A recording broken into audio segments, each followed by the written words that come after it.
Okay, so it's been a long time coming since I made a Commodore video, so here you go. We're gonna take three SX-64s I've had sitting around for a little while, purchase these as usual, all in non-working condition, because that's how I usually purchase computers.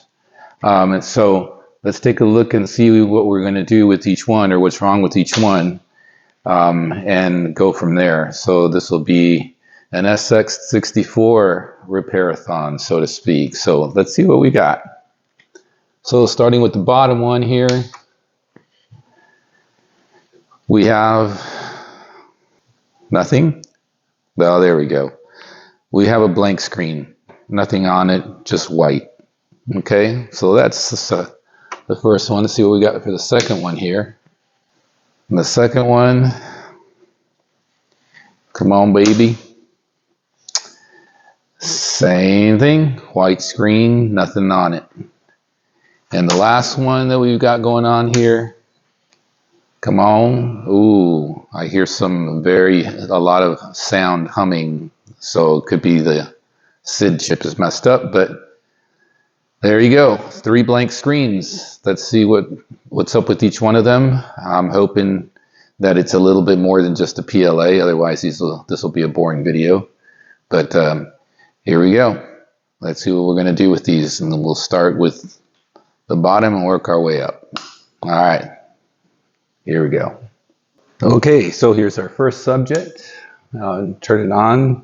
Again, they all had white screens, but just so we can see it again here. Turn this puppy on and just a blank screen and nothing on it. So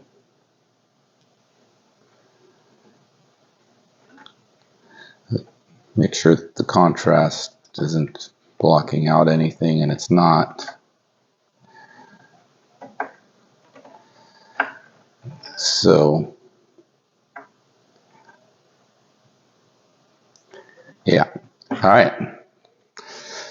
So let's get this puppy open, see what we've got to work with here.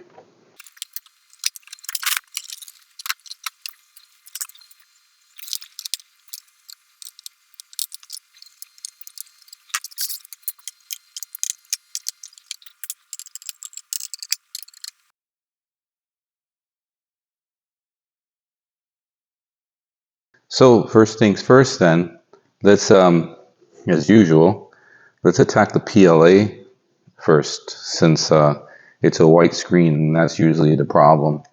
Now, in order to take the PLA out, you could take out this board. I think you've seen enough of my videos, but we're not going to take out the board here. We're just going to go ahead and take the PLA out. And just replace it really quick. So let's do that. So the PLA is the second chip from the top of the board here. The first chip on the top is the SID chip. So I'm going to just kind of use my little tool here to get in here.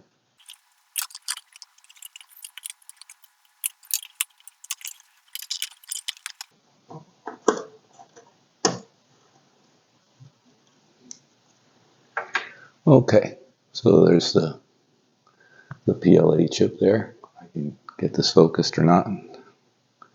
All right, so let's go ahead and test this chip real quick. Okay.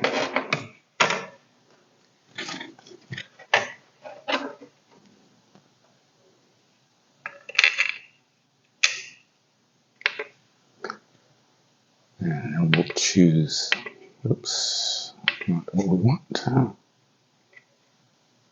There we go, PLA, do a quick test. Yeah, well, that figures. It's the typical failure for the PLA. So, let's see if the camera can focus in on that. All right, so let's replace the PLA on this guy real quick.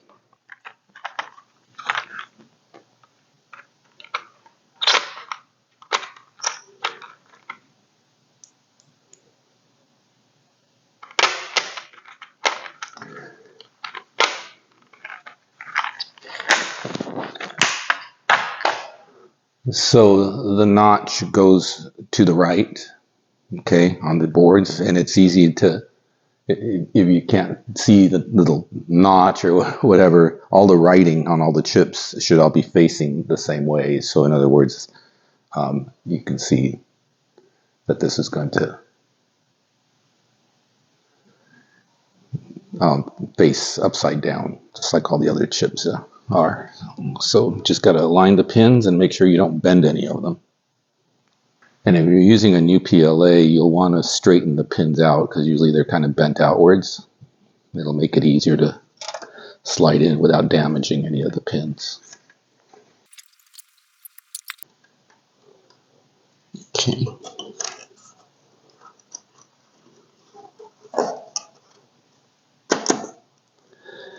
We got it snapped in. So let's see if this is just an easy 1, 2, 3. As easy as just doing the PLA.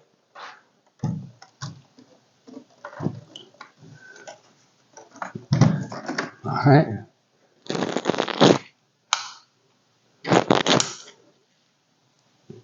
There we go.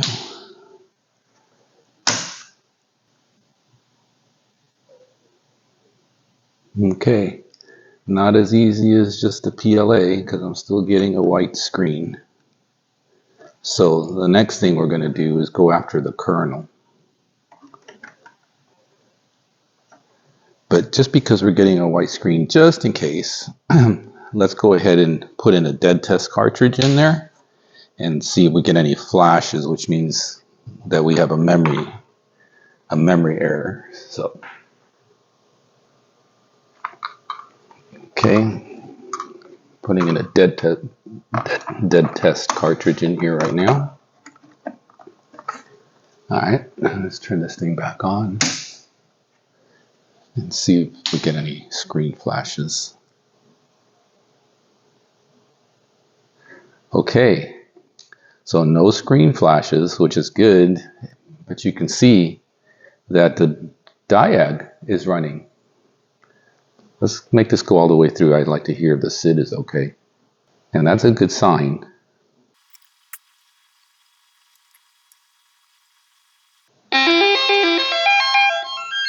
Okay, well that's good to hear that the SID is going. All right, so let's take this dead test cartridge out.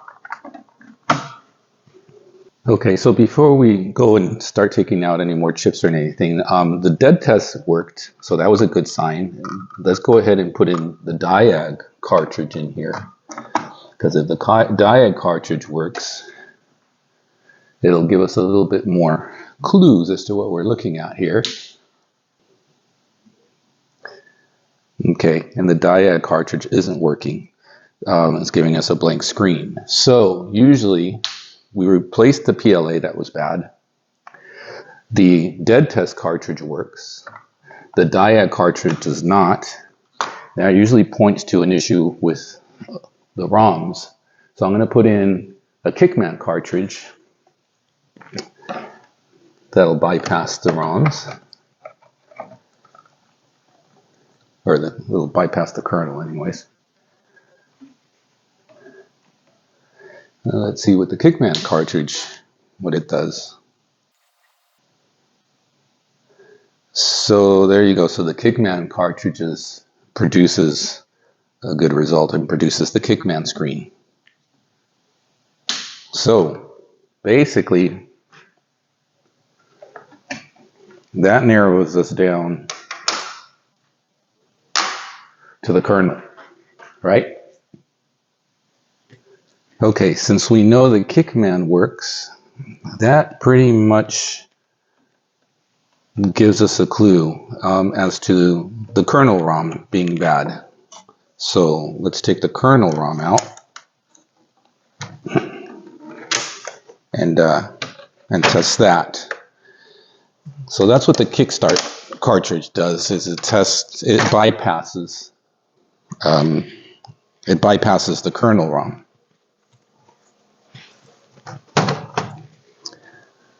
So bypassing the kernel ROM, showing Kickman shows up on the screen because Kickman cartridge has its own ROM, tells that story. So the kernel ROM is the chip right opposite the SID, right smack in the middle of the big board here. How many times am I going to turn this thing around? All right.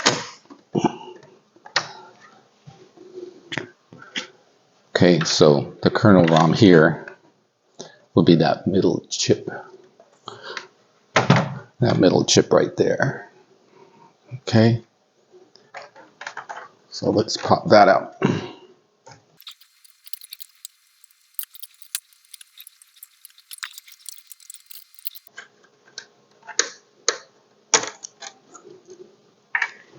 All right.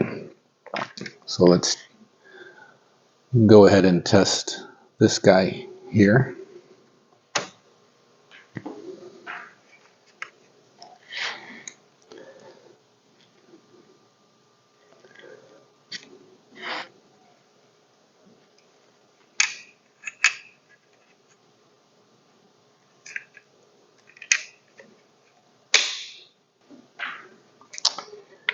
Okay.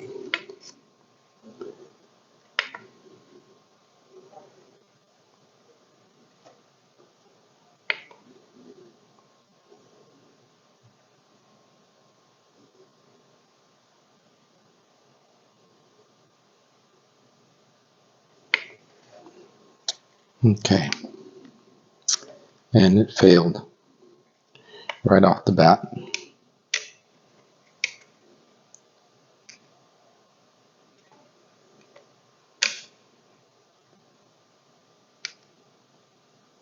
Okay.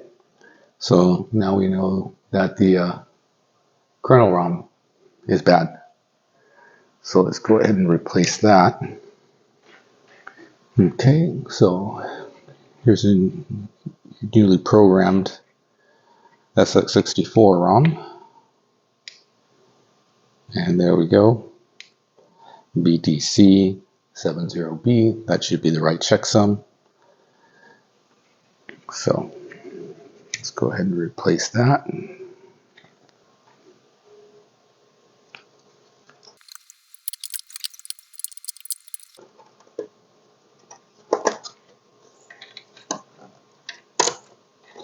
All right.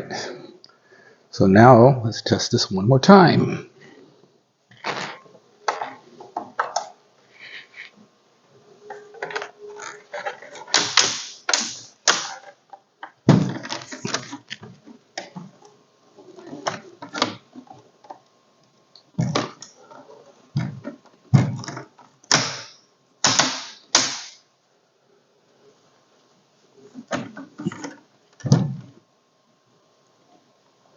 Okay, here we go.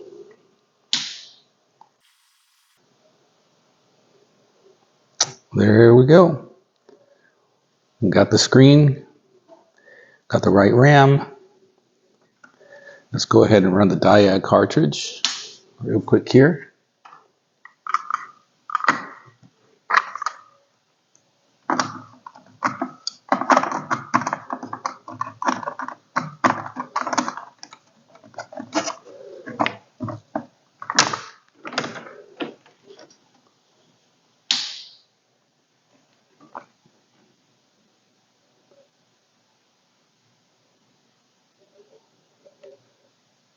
Okay, that's looking good. I don't know if the screen can pick up this with such brightness. But the CIA times are fine. It's passing all the memory checks. PLA test passes fine. Looking at the checksums for the ROMs, they all look good. There's the SID. So all the ports in these three ICs are going to show up bad because there's no harness on this. So looks good. All right. So I'm going to, let me see. We should check the disk drive next, right? So let's hook up a keyboard here real quick. Now the purpose of this is not to test or check a keyboard. That's just a separate thing. Usually Mylar needs to be replaced on the keyboards when they're not behaving. In our case here though, we want to test the disk drive. And all I'm going to do for testing the disk drive is just to load a program. Okay. Or at least load a directory.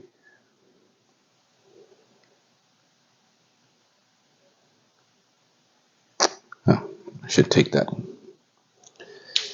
diode cartridge out, right?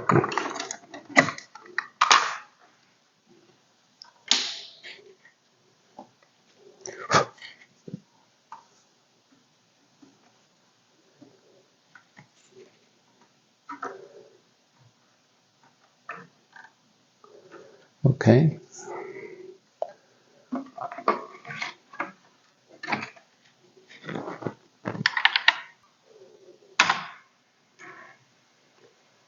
Okay, so it loaded a directory good.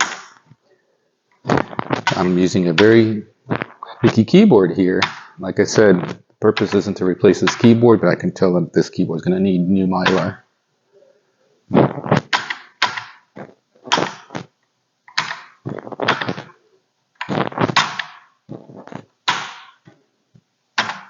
There we go. All right. So I'm going to make the assumption that the disk drive works. It loaded a directory just fine, read a directory just fine, loaded it, read it, listed it, screen works, everything looks good. So that'll take care of SX-64 number 1. It was the PLA and the kernel. And what did we learn out of that? It was the dead test cartridge comes up fine, but the diode doesn't work. We try a Kickman cartridge. If the Kickman cartridge works, well, if you get a blank screen and the dead test doesn't work, diode doesn't work, nothing works, and usually it's the PLA that you go after first. Check that out. If the PLA is fine once you replace it, and the dead test works, but the diode doesn't, and then you throw a Kickman cartridge in there to eliminate the kernel ROM, and the Kickman works, then you know that your kernel ROM is bad, and that's what we found here. So it was the kernel ROM and the PLA. All right, let's get on to the second one, shall we? Okay, this is SX-64 number 2. What I noticed on this is, like on several of these, is the inside, the glass here is kind of dirty. So in order to clean that, you'd have to take out the front chassis. In order to do that, you have to take, well, you don't actually have to take apart the front chassis. Let me backtrack. You could open this up and just take and pop the monitor out. There's a few screws that hold it in, along with and unplugging some of the connectors, and you could slide the monitor out and clean it. So that'd be the way to do it. But it takes a little bit of time, but it's easily done. Actually, it's the nice thing about the SX-64 is that it's very modular. So. All right, so let's see. We already know that we should be getting a blank screen here, which we are. And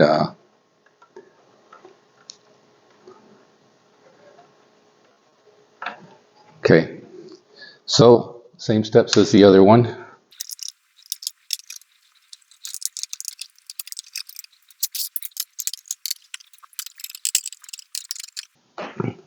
One thing you want to keep in mind also is when you reassemble this, check all the screws for tightness. If the handle is loose, you probably have to unglue the little colored,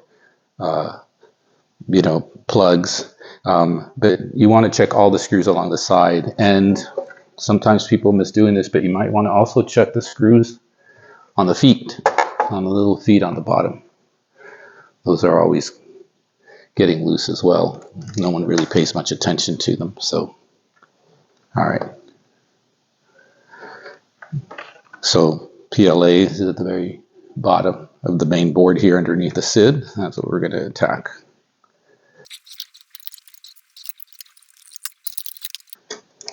Okay. If it's easier, you can also unplug the connectors here to get to the chips. I've just been doing this enough to where I don't really bother with that, but it makes things easier for you. You should do that. Okay, so let's take this out. PLA test.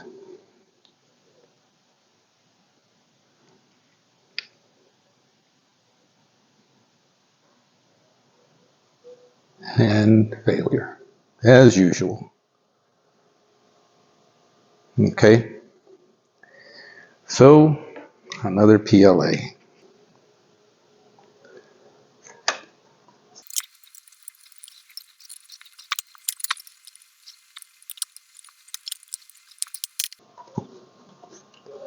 All right, looks good. Let's turn this thing on now and see. And that was the only problem.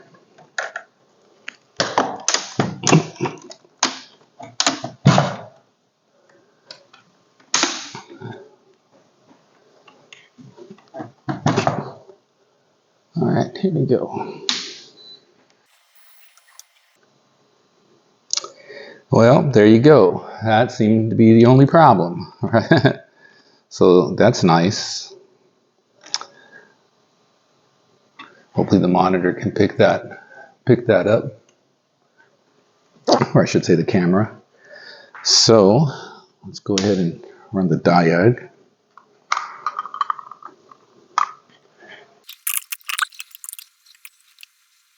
Okay. Let's go through it. See if the SID is halfway decent. The SIDs on these don't go bad as often as on the bread bins or the 64Cs, but mainly the bread bins, because the power supplies on these are a lot better than the bread bin original power supplies. Usually the bread bin original power supplies have a little spike beyond the 5 volts and it tends to fry out. The SID is very sensitive. It usually fries out the SID first, the PLA, and then attacks the RAM chips as well. So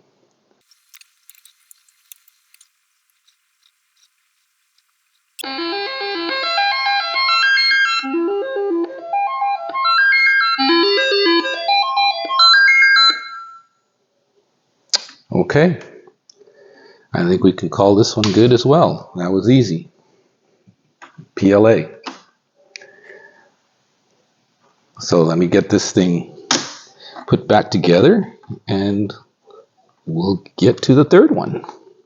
Oh, yeah, wait, before we do that, we need to test the disk drive, right? Almost forgot.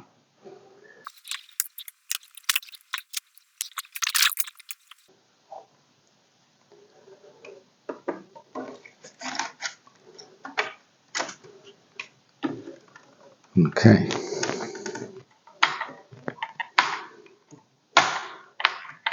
Should get another keyboard. All right.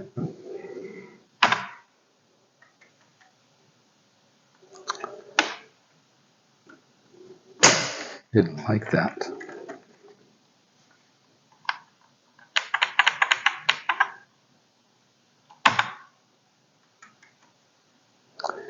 Didn't like that at all.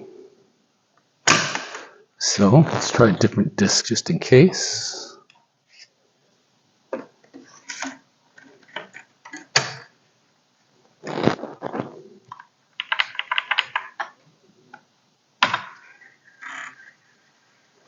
Okay, so it just didn't like that diskette. That happens.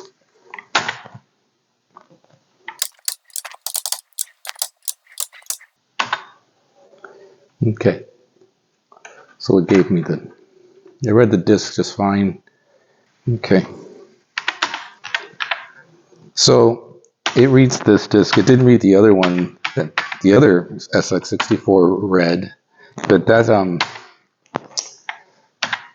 that's the sensitivity of the head alignment usually, because if it can format and read a disk, then the alignment is what's in question. So But for all intents and purposes, this works fine. It's reading the disk and displaying the directory. So, all right, so we can wrap this one up. And let's get on to the third one. So PLA was the issue here. All right, stay tuned. All right, so this is system number 3. And just like before, just verifying that we got the white screen. Nothing has changed.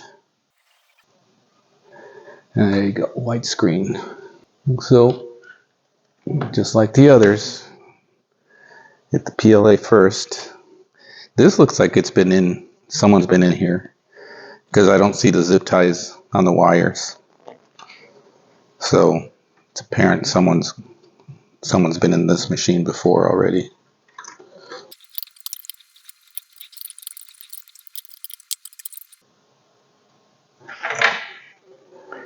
Okay, so let's test this guy.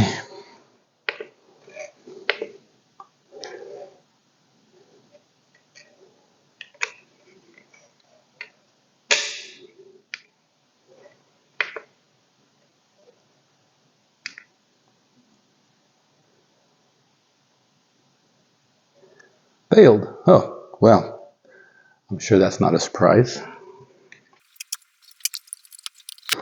Well, this might be a boring video, because so far we've had pretty good luck. And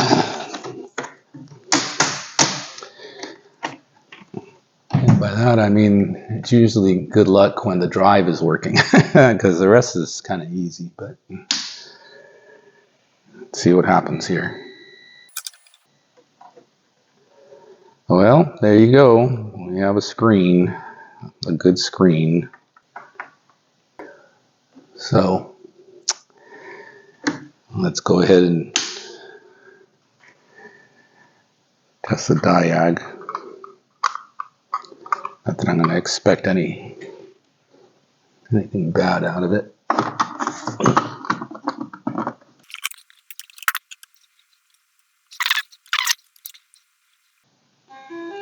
All right.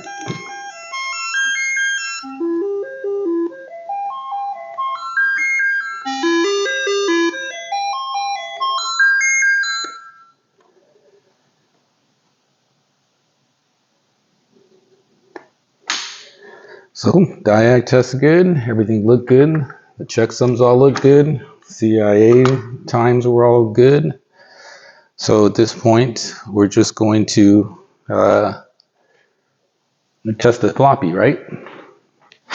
So let's get the keyboard plugged in here.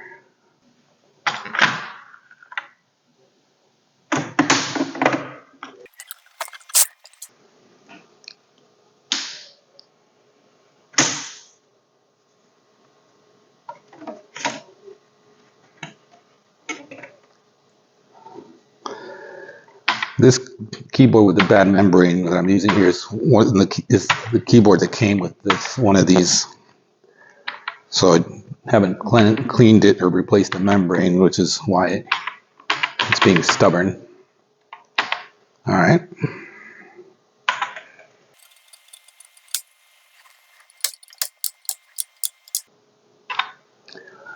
All right. Looks like the drive seems to be working. Try a different disc in it. That disc I had in it sounded a little funky. Well, the more I use this keyboard, the easier it's getting to be to have the keys respond. There we go. That was a nice clean read. All right. Well,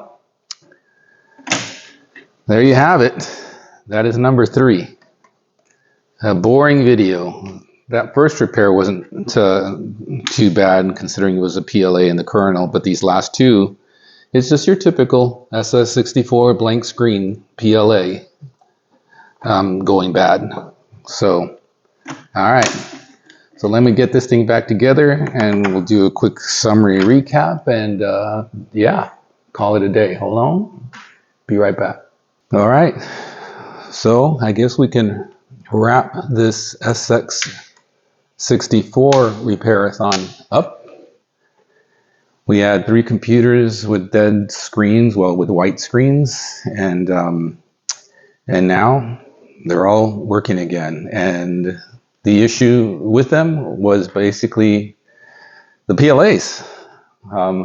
That's your typical norm, where these Commodore SX-64s are concerned.